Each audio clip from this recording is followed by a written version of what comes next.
Hai semua, selamat datang di channel Reviews, Rudy Views, membahas pandangan saya tentang kondisi pasar, saham, obligasi, reksadana, pasar modal, ekonomi makro, dan kadang-kadang kalau ada kasus hukum yang menarik. Nah, jadi di video kali ini saya membahas tentang 15 saham favorit investor individu atau investor retails periode Desember 2024 sampai dengan Mei 2025.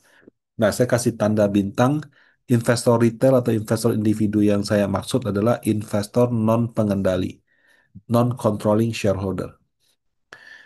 Nah, apakah saham favorit warga Indonesia yang perorangan ya? Apakah saham perbankan yang kayak kemarin Bank BRI, dia RUPS, antriannya sampai di jalan?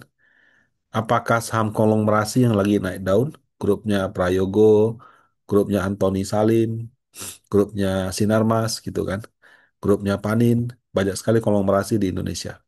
Apakah saham-saham gorengan yang fundamentalnya kurang jelas? Atau saham-saham sektor lainnya? Nah, kebetulan eh, dari data Kustodian Sentral Efek Indonesia, kita bisa mengeluarkan data dan mendapatkan informasi mengenai lembar saham yang dimiliki oleh pemegang saham individu non pengendali.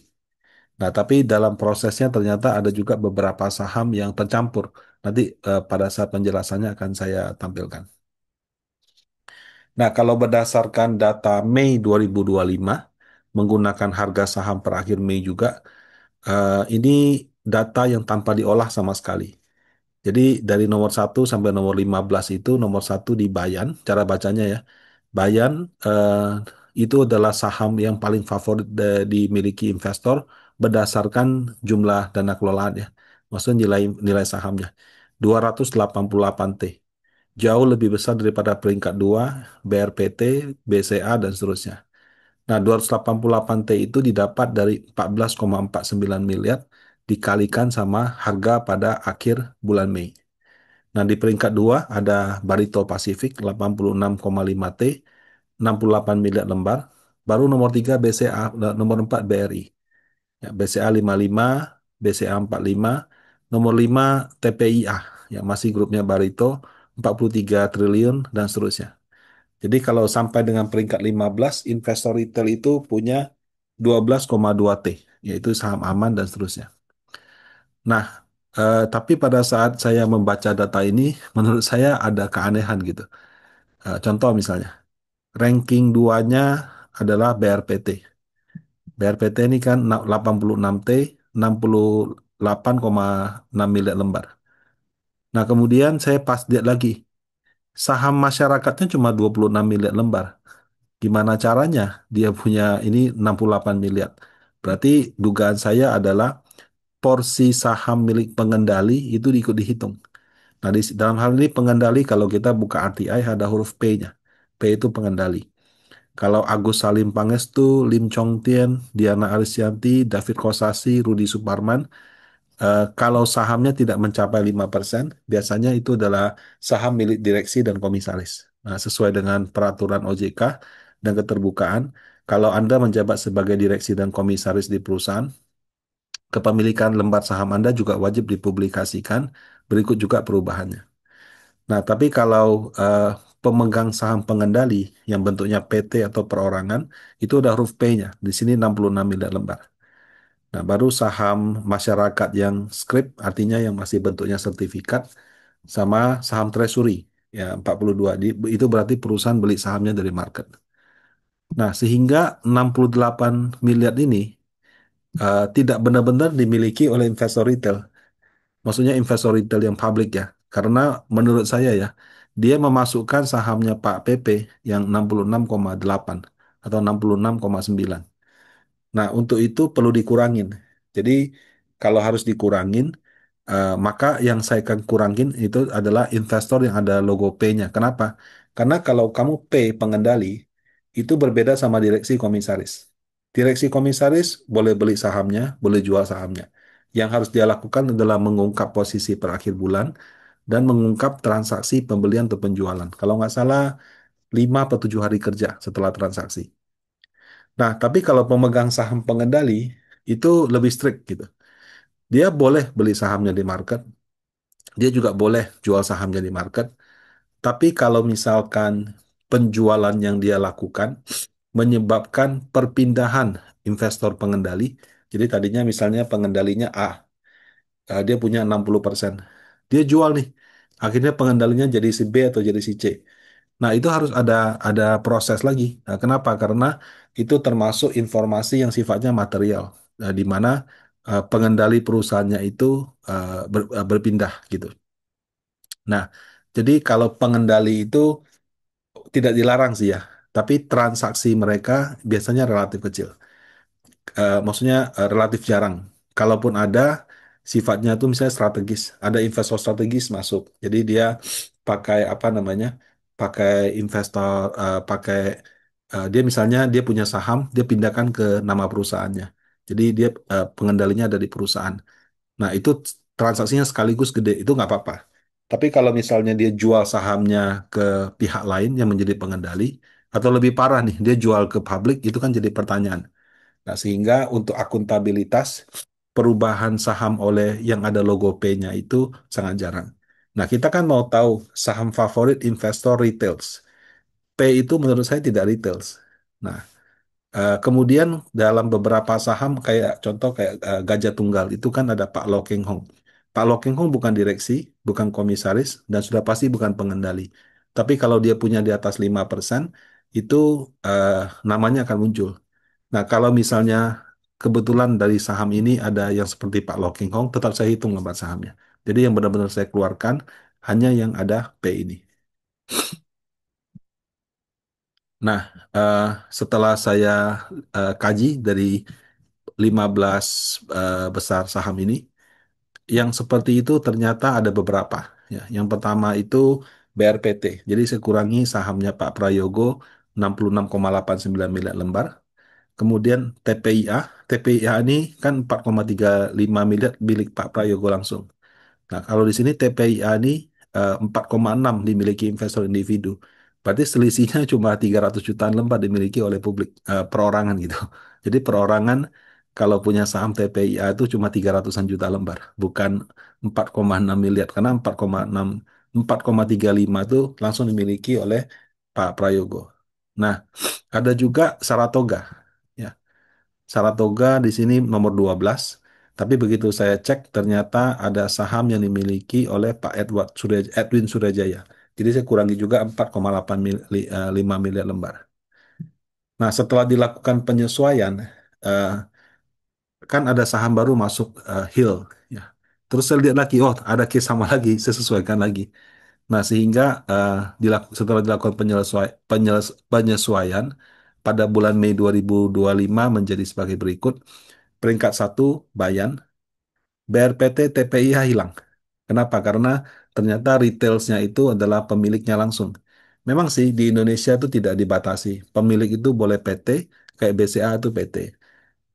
Tapi boleh juga perorangan langsung. Ya. Nah, kalau dalam hal ini perorangan dan dia pengendali dikeluarkan. Nah, yang tadinya nomor BRPT ada di nomor 2, TPIH di nomor 5. Kalau setelah dilakukan penyesuaian, itu bahkan tidak masuk 15 besar lagi. Nah, jadi menjadi Bayan, BCA, BRI, DCII, ya, Dinet, MTEK, SMMA. Ini bukan SMRA ya, tapi SMMA, beda perusahaannya. Adaro, Bank Mandiri, AADI, Aman, Bank BNI, Astra, Bumi Resource Mineral, dan NBK. Nah, jadi BRPT, TPIA, SRTG hilang, masuk BNI, Astra, sama Bumi Resource Mineral. Nah, jadi di sini kalau kita lihat banyak nama-nama yang kita kenal, BCA, BRI, Bank Mandiri, Bank BNI, Astra gitu. Ada juga saham eh, terkait dengan apa basic resource apa barang baku ya. Nah, seperti MDKA, BRMS yang berkaitan sama emas, Aman juga berkaitan sama emas.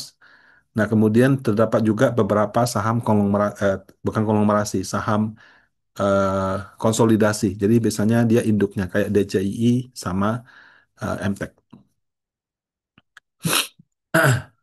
Nah, eh, kalau kita lihat Bapak Ibu, ada DCII, DNET, sama MTEK. itu saya perhatikan kenapa ya dia bisa masuk di eh, 15 besar. Pertama yang DCII dulu. DCII ini pengendalinya ada tiga. Bapak Otto Sugiri, Bapak Ibu Marina Budiman, sama kemungkinan kemungkinan Bapak sih Han Arming Anavia. Masing-masing punya 700, 536, 336. Nah, kalau retailnya itu kalau kita lihat di sini DCI ini punya retailnya 275 juta lembar. 275 juta lembar itu 265 juta milik Pak Antoni Salim ya. Jadi basically 275 juta itu dimiliki perorangan. Dari 275 juta 265 milik Pak Antoni Salim. Cuma 10 juta lembar yang miliknya publik gitu. Maksudnya investor retail bukan Pak Antoni. Nah 10 juta kalau kita kali harga sahamnya sekarang 152.000. 10 juta kalau kali eh, 10.000, 10 miliar kali 100.000, 100 miliar. Ya, jadi bangsa sekitar 150 M dimiliki perorangan selain Pak Antoni Salim. 442 ini berarti pemegangnya kebanyakan bukan perorangan. Kebanyakan mungkin adalah nasabah institusi seperti itu. Nah, kemudian saham yang warkat, warkat itu kadang-kadang kalau perusahaannya sudah IPO lama, eh, masih bentuknya kertas dan nggak sempat diubah jadi eh, apa scriptless, itu bisa proses ke KC sih. Nah, jadi Pak Antoni Salim, porsi saham dialah menjadikan saham ini masuk ke nomor 4 terbesar. Kemudian ada Dinet, ya Dinet juga sama, Pak Antoni Salim, dia punya 3,5 miliar lembar, masyarakatnya 2,1 kan. Nah, kalau Dinet ini eh, 3,6 miliar. 3,6 miliar ini punya Pak Antoni Salim 3,58. Jadi saham publik itu cuma 20 jutaan lembar.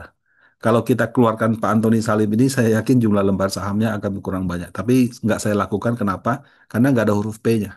Jadi saya hanya keluarkan huruf P aja. Nah, MTEK juga sama. MTEK juga ada Pak Antoni Salim.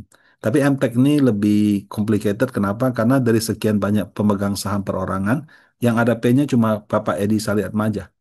Sisanya itu Pak Insinyur Susanto, Susanto Suwanto, Antoni Salim, bahkan Susanto Suwanto ini sahamnya lebih banyak daripada Antoni Salim. Itu tidak masuk. Ada Piet Jauri dan seterusnya. Gitu. Kalau ini sih kemungkinan direksi dan komisaris. Ya, jadi eh, MTEK, Dinet, sama DCII itu basically kebanyakan punya Pak Antoni Salim. Ya. Nah, kalau misalnya kayak DCI aja 43 triliun, dia kan punya 265 juta lembar. Berarti di saham ini tok hartanya sudah 40-an triliun. Nah, belum lagi tambah yang di Indofood dan lain-lain. Nah, mungkin dia kandidat menjadi salah satu orang terkaya di Indonesia sih kalau dengan kondisi seperti itu. Nah, kemudian ada Hill, ya. Hill ini P-nya banyak. Ada Yuli Sarkiat, ada Binsar Parasimorangkir, Hasmoro, Mejani Wibowo. Biasanya kalau rumah sakit itu pemegang saham utamanya itu direktur-direkturnya. Jadi direkturnya juga sekaligus menjadi pengendali. Nah, menariknya kalau Hill ini juga dimiliki Astra sebesar 1,1 miliar lembar. Nah, kalau kita keluarkan yang ini, kita hitungnya masyarakat 8,9. Nah, ternyata dia ada di peringkat. Oh sorry, dia setelah dikeluarkan yang dokternya, jadi nggak masuk 15 besar. Nah, jadi ini gambaran untuk Mei 2025. Nah, apakah kondisi ini selalu konsisten? Artinya dia nggak berubah. Ternyata nggak juga Bapak Ibu. Ini posisi Mei versus April.